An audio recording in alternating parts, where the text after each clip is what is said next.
Good afternoon from the Red Mic. Hope everybody's doing okay today. Tuesday.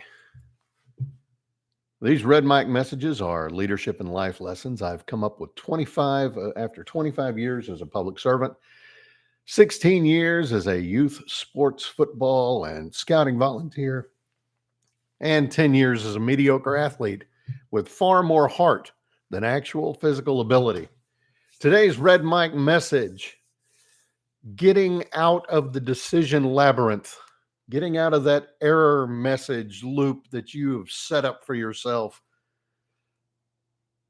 figuring out a way to make a decision and move on. It's important, right? Of course it is. If you don't make a decision, how are you going to move forward? We've all been there. You're overwhelmed by a looming choice, but there are ways to navigate the maze with clarity. Moving on and becoming a confident decision maker. That's what it's all about. First of all, don't channel your inner Sheldon. Sheldon Cooper. You may remember the episode of Big Bang Theory. I think it was the something about the friendship algorithm, where he thought he had figured out a way to crack the friendship algorithm and figure out a way to get old Bowie to be his friend, and so he could end up using the equipment at the university. And he couldn't do it. He got stuck in a logic loop. He kept going back to one step and going down and then going back to the first step. And then old Wallowitz and Leonard said, "Hey, let's put a loop counter in there." And when you came to that, I say, and then he said, "Okay, well, let's go back to that first choice. That's the least objectionable to me, and we'll just move forward there." Next thing you know, Sheldon's on the side of a fake mountain on a wall climbing expedition with Bowie, and he looks down, faints, and that's all she wrote, as Bowie would say. So, yeah, the core idea of having a structured approach is powerful.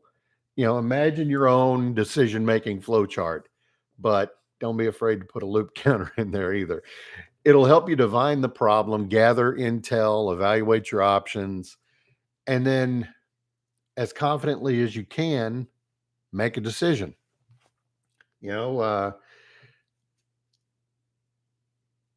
In one of the Star Treks, I think it was Star Trek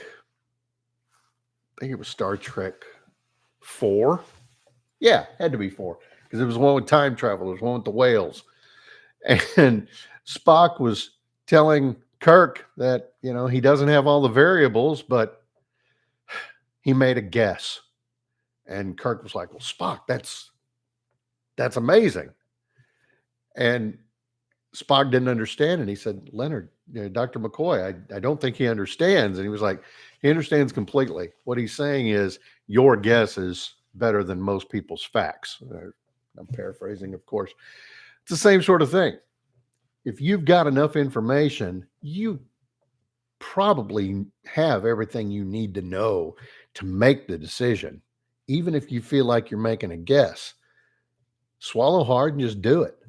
Shift your lens. Don't fall into that analysis paralysis, or you just keep overthinking it and you just don't move forward. Successful leaders don't get bogged down by trying to examine every potential path.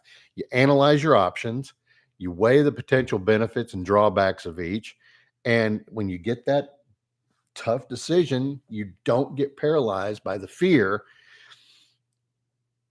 Instead, you just shift your focus. You identify the potential positive outcomes, and you make your best guess and you move forward.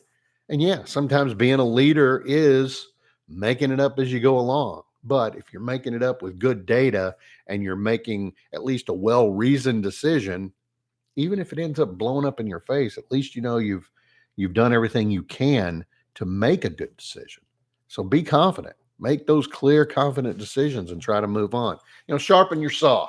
Decision making, sometimes it's just cutting away that dead wood and getting it out of your way. So, you lose a little weight. It makes you a little more streamlined and fast, and then you just move on. Build that decision-making muscle. Develop that muscle memory where you can just, pull the trigger and move forward when you need to. The more you hone that skill, the more confident you're going to be able to approach these different decisions and challenges, and you won't get lost in the decision wilderness. And that's today's Red Mic. I hope you enjoyed it. I hope you found it interesting or helpful. I hope you'll be with me tomorrow about this same time, give or take.